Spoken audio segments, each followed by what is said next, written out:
For 21 years, I never gave a thought to what we were taking from the earth or doing to the earth in the making of our products.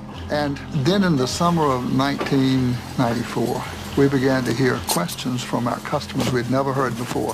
What's your company doing for the environment? And we didn't have answers. The real answer was not very much. And it really disturbed many of our people, not me so much as them. And a group in our research department decided to convene a task force and bring people from our businesses around the world to come together to assess our company's worldwide environmental position, to begin to frame answers for those customers. They asked me if I would come and speak to that group and give them a kickoff speech to launch this new task force with an environmental vision. And I didn't have an environmental vision. I did not want to make that speech. And at sort of the propitious moment, this book landed on my desk. It was Paul Hawkins' book, The Ecology of Commerce. And I began to read The Ecology of Commerce, really desperate for inspiration. And very quickly into that book, I found the phrase, the death of birth.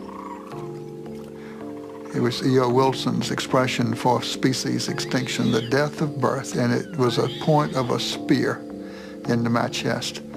And I read on, and the spear went deeper, and it became an epiphanal experience, a total change of mindset for myself, and a change of paradigm. Can any product be made sustainably? Well, not any and every product. Can you make landmines sustainably?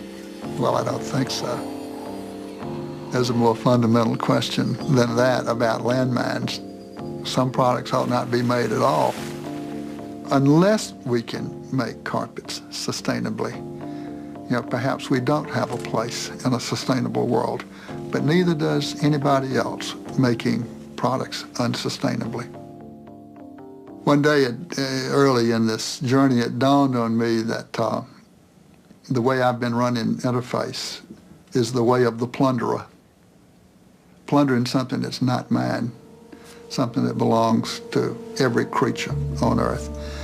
And I said to myself, my goodness, the day must come when this is illegal, that when plundering is not allowed. It must come. So I said to myself, my goodness, someday people like me will end up in jail. When I think of what could be, I visualize an organization of people committed to a purpose. And the purpose is doing no harm.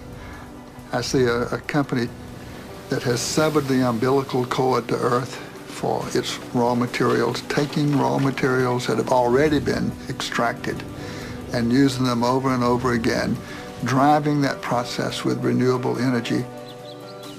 It is our plan, it remains our plan to climb Mount Sustainability, that mountain that's higher than Everest, infinitely higher than Everest, far more difficult to scale. That point at the top symbolizing zero footprint.